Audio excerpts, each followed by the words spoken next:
कब किसी ने सोचना चाहिए कि ये हो सकता है किडनी से रिलेटेड है?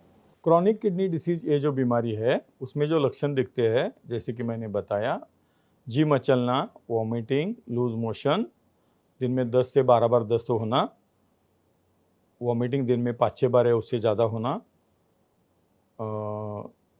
सांस फूलना क्योंकि शरीर में पानी तैयार होता है एब्डोमेन में और चेस्ट में, उसको प्लूरल एफ्यूजन बोलते हैं। रुग्ण कोमा में जा सकता है, चक्कर आना, हेडेक, सिर दर्द, ऐसे लक्षण होते हैं। बाकी के बीमारियों में भी ये लक्षण हो सकते हैं। इसको डिफरेंशिएट करने के लिए किडनी के लिए जब किसी को लगता है डॉक्टर को कि ये पर्टिकुलर पेशेंट में किडनी की बीमारी हो सकती है, क्योंकि उसके साथ पैरों के ऊपर सूजन, चेहरे के ऊपर सूजन, हाथ में सूजन, पेट में सूजन, ऐसे लक्षण भी आ सकते हैं, दिख सकते हैं। तो डिफरेंशिएट करने के लिए कुछ टेस्ट करने की ज़रूरत पड़ती है, जैसे कि एब्डोमिनल सोनोग्राफी।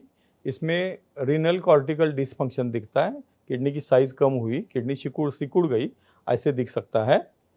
दूसरी बात, कुछ बार यूरेटर में हाइड्रोयूरेटर या हाइड्रोनेफ्रोसिस दिखता है। पेट में पानी दिख सकता है, चेस्ट में इफ्यूजन दिख सकता है जब यूरेमिया ज़्यादा हो, यूरिया।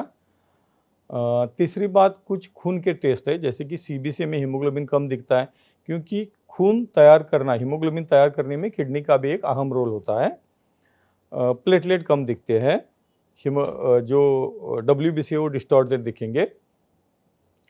यूरिया जो होता है वो यूरिया ज़्यादा दिखेगा, नॉर्मल लेवल करीबन अप टू 45 रहती है, और क्रिएटिनिन 1.5 तक या 1.7 तक नॉर्मल हर एक लैब में अलग दिखाता है, रहता है। तो क्रिएटिनिन हाई दिखेगा और यूरिया बहुत ज़्यादा बड़े पैमाने पे रिपोर्ट में दिखेगा।